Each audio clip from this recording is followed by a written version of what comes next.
Certainly. Here's a rewritten version of the story segment. Go home, you broke old hag. Who do you think you are coming on the trip for free? I was astonished, as usual, by my family's behavior. I'll show you, I thought to myself, deciding how to punish them.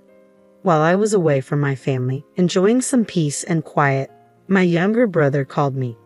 Hey, what did you do, sis? My name is Karen, a 30-year-old office worker. I have a boyfriend of 3 years named Adam, a wonderful man who is gentle, caring, and considerate. We met in university. He was a senior when I was a junior. Whenever I had work or personal troubles, I often confided in him. He would listen empathetically to my stories and give me sound advice. After graduation, we continued to meet regularly, and one day he confessed his feelings to me. That's when we started dating. Since then, we've been getting along well, and I started thinking that we might marry someday. Then one day, he finally proposed. Karen, I want to be with you forever. Will you marry me? Yes. And so, we decided to get married. We soon went to announce our marriage to our respective families. I'm pleased to meet you. I'm Karen. Oh, I'm glad we finally get to meet you. Adam has talked about you a lot. He was right. You're such a lovely girl. Oh, stop. I'm blushing. Please come in. Thank you. Adam had lost his father a few years ago, and now only his mother was left in their family home. I was anxious about whether I would get along with my mother-in-law and whether she would like me, but I was relieved to find that she was a kind and wonderful person. We had a delightful conversation over tea and sweets. Karen is such a good girl. I'm so happy she'll be Adam's wife. His mother praised me very much. I'd never received so many compliments before, so I didn't know how to react and felt a little puzzled. The wedding preparations went well with a friendly atmosphere, and I felt relieved. But next, I had to introduce Adam to my family. Just thinking about it made me feel blue. You see, I don't really like my family that much. The reason is how my parents treated me since I was a child.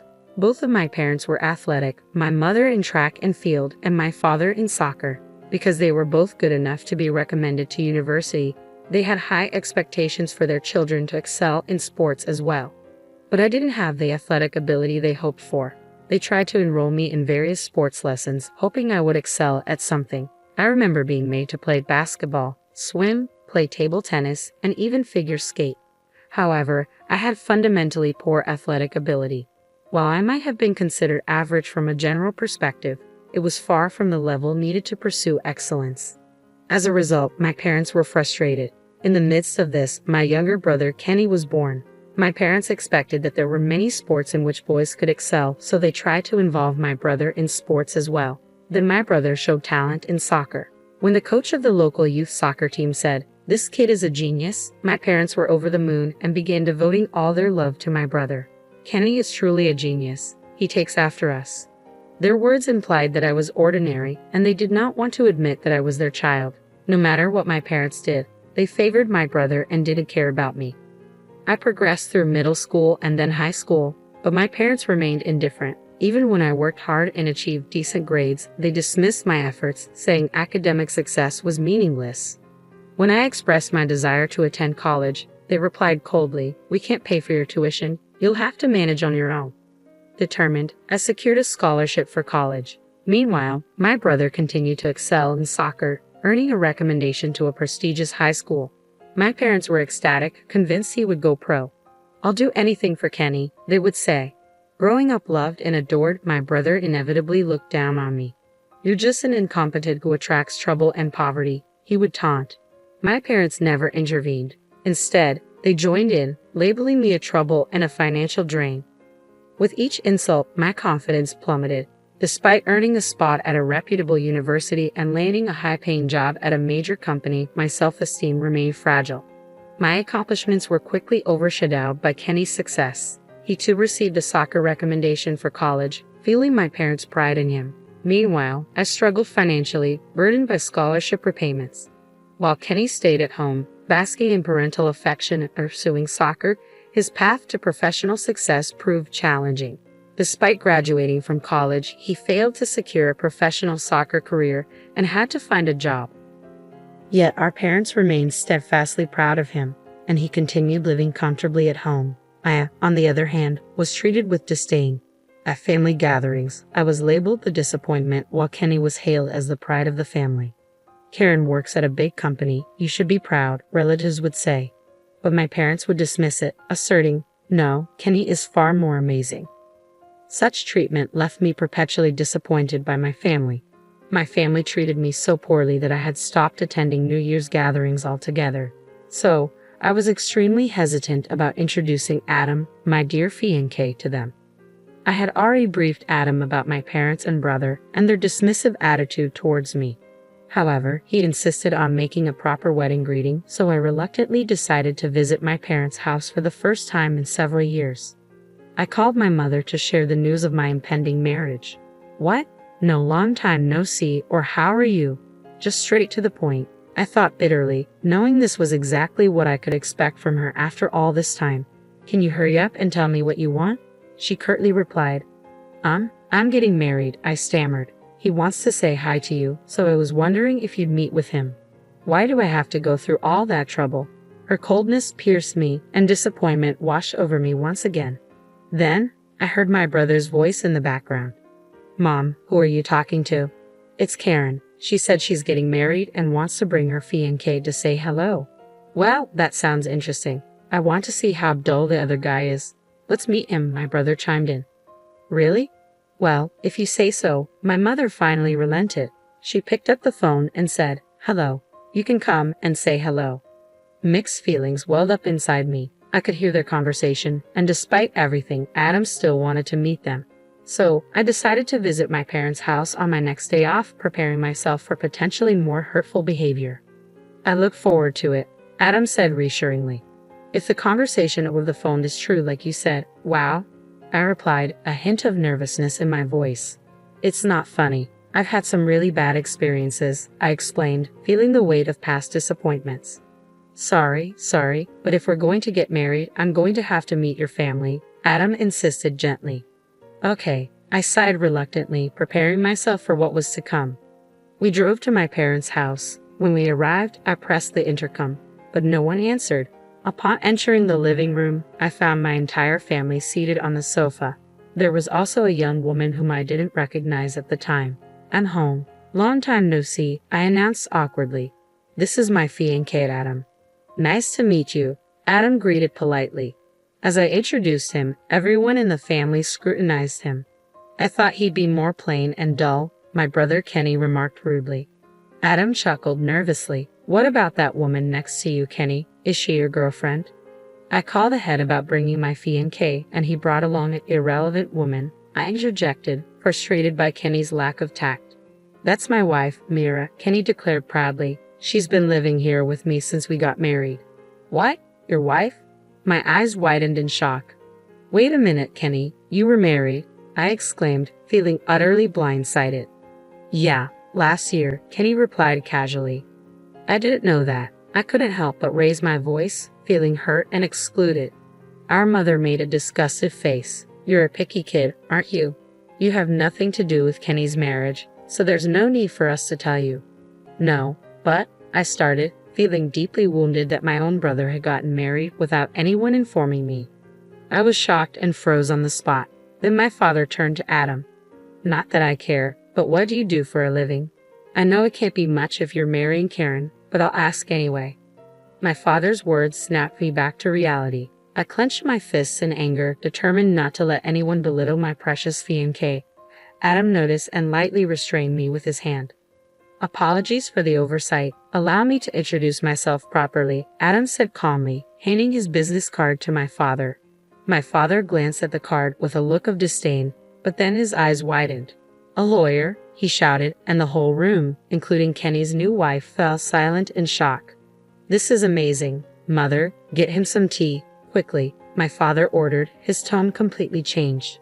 Yes, right away, my mother stammered. Wow, a real lawyer. Cool, my family members echoed, their attitudes blatantly shifting. Adam rolled his eyes in dismay. I never would have imagined that Karen would be marrying a lawyer. Why didn't she say so? My father mused, suddenly interested. Is the salary good? Could you buy me a fancy bag for my birthday? I was appalled at their shameless comments. As for my brother's wife, she seemed equally brazen. How could she say such things to my fiancé when she has never even met me before? I thought. Adam chuckled and replied, "We're going to be a family now, so let's take care of each other." "Yes, let's take care of each other," my mother echoed, though I had a bad feeling about it. My parents' brother and his wife enthusiastically engaged in the conversation, actively planning the meeting of both families. Their behavior was so over the top that even Adam's mother was visibly taken aback. After the meeting, I apologized to Adam's mother, but she smiled and reassured me. "Don't worry about it. Adam told me everything." I felt relieved. Adam's mother was truly a kind person. About 2 months later, Adam and I had our wedding ceremony. To my surprise, my entire family, who had always treated me poorly and wanted nothing to do with me, attended. Following the wedding, they began contacting me more frequently. "Would you and your husband like to have dinner with us sometime? I know a great restaurant." My mother would start each call. It was clear she was trying to ingratiate herself because Adam was a lawyer and made a lot of money. But I wasn't going to fall for her scheme. "I'm a little busy right now, so I don't think I'll be able to make it. I'll let you know when I can." "Okay, I'll wait for your call. Any time is fine for us," she'd reply in an overly cheerful voice. It was obvious she didn't care about me, only about exploiting my marriage to a wealthy man. After a few months of no contact, she called again. "Hey Karen, when are you going to get together with us?" she asked in a giggling tone. "I'm sorry, I've been a little busy," I responded, about to hang up. "We're talking about celebrating my 60th birthday," she continued. "We've been paying for your high school education and your father and I have supported you, haven't we? I think it's only right that you return the favor a little." Reading between the lines, it was clear she was hinting that I should pay them back. While it was true that they had supported me through high school, I had funded my own college education. Nonetheless, I felt a sense of obligation. "All right, we'll join in the celebration," I agreed reluctantly. "Really? Then we're planning a family vacation. Let's go together," she said, her tone filled with excitement. "A family vacation," I echoed, feeling a mix of dread and resignation. I didn't like the idea, but I thought it would give my husband and me some time alone together. When I told Adam, he agreed, so we decided to join the family trip. When I informed my mother, she was overjoyed. "I'll send you links to the hotels we want to stay at and the plans for other things." "What?" I was taken aback as she sent me numerous links. Reluctantly, I reviewed the contents and found websites for luxury hotels and restaurants. I was appalled at how extravagant the trip was becoming, clearly a ploy for them to extract money from us. However, I thought this would be the first and last time, so I proceeded to make the reservations. My mother was ecstatic when I called to inform her that everything was set. "I'm looking forward to it. Thank you." The day of the family trip to celebrate her 60th birthday arrived. We had planned a trip to Kyoto. We boarded the plane and headed for our destination, my parents, brother, and his wife all visibly excited. Upon arrival at the airport, Adam and I informed them that we would be exploring on our own. They tried to persuade us to buy souvenirs and join them, but we managed to evade their attempts and went our separate ways. We spent the day enjoying sightseeing and quality time together. Time flew by, and soon it was time for dinner. We met up with my family in front of the fancy restaurant where we had reservations. "You're late," my brother complained. "No, but we still have 10 minutes until our reservation," I replied, checking my watch. We entered the restaurant, ready to endure the rest of the evening with them. When I replied, my mother and brother suddenly changed their attitude. "We're not talking to you." "What?" I was taken aback. "Oh yeah, we're only here for you, Adam. Thank you for paying for our dinner at such a fancy restaurant and our stay at the luxury hotel." Adam rolled his eyes, confused by her remarks. "What?" Then my brother turned to me. "You're done here, sis." "What?" "I'm saying Adam's parasite has no right to have a good time," he sneered. "Hey, what are you talking about?" I asked, still bewildered. They started shouting. "Go home, you broke old hag. Who the hell do you think you are, coming along on a free trip?" As usual, I was astonished at my family's behavior. It became clear they planned to exclude me from the beginning. I whispered to Adam, "I'll show you how I decided to punish them." "Okay, I'll leave," I announced. My parents, brother, and his wife looked triumphant as they led Adam into the restaurant. Quickly, I made some arrangements. Fortunately, a good hotel had a cancellation, and I reserved a room there. I checked in, took a relaxing bath, and enjoyed the stunning view, relishing my time away from my family. Just as I started to unwind, my phone rang. It was my brother. Hey, what did you do, sis? What's wrong? I asked, feigning innocence. I'll tell you what's wrong. Adam disappeared. I don't know anything about that, I replied calmly. Don't be silly. You whispered something in his ear, didn't you? He may be an idiot, but he's got a good instinct for these things. Yeah, well, it's no big deal, I said, smiling to myself. I told him I'd be staying at a different hotel and that he could come over anytime. Don't be silly, Adam. My brother snapped. He said he got a phone call before the food came, got up from his seat, and didn't come back. We had to pay for that expensive food and to drink ourselves. Oh, really? But it's your mother's 60th birthday celebration. Isn't it normal for you to pay? Shut up. I'm going to charge you for it later. My brother fumed and hung up the phone. Soon after, Adam arrived at the hotel where I was staying, smiling. How did it go? Was he mad? I asked. He was furious. You were supposed to handle the flight, the restaurant, and the hotel bill, but they misunderstood and treated you so poorly. Those people are beyond saving, Adam said, shaking his head in disbelief. We gathered ourselves and enjoyed a meal at the hotel's high-class restaurant. Afterward, we relaxed in our room and welcomed the next morning refreshed. We woke up early and enjoyed sightseeing. To avoid conflicting with my parents, we changed our flight time and left early. While waiting for our flight, my phone buzzed with numerous calls from my mother. Hello, what's wrong? I answered. What the hell is going on? Why aren't you paying for our accommodations? She demanded. Because that's how I made the reservation. Don't be silly. I can't pay $700 per person. You had a good time. You should pay for it unless, of course, you want to get caught. That's enough. You are a parasite and a smug. You're the parasite, I snapped back. I was going to pay for this family vacation with all the money I've saved as a way of repaying you for all the support you've given me. It's your fault that you misunderstood and turned me away. What? Did you plan to pay for your own accommodation, food, and drink? Yes, that's what I'm saying. Oh no, there's no way you can afford that much money. Don't underestimate me. I work for the head office of a big company, and I'm a section chief there. I have quite a bit of money saved up, and my monthly salary is a lot higher than Dad's. What? My mother was absolutely stunned when she learned the truth. But it doesn't matter anymore. I've decided to cut you all off completely. I've got a plane to catch, so goodbye. I hung up and blocked all calls from my family's numbers. Fortunately, I hadn't told them where I worked or where we lived, so they couldn't reach me. However, the idiots stormed into the lawyer's office listed on the business card Adam had given them, demanding to see him and disrupting his business. My brother even broke some equipment, which was reported to the police. They were arrested and had to pay for the damage and fines.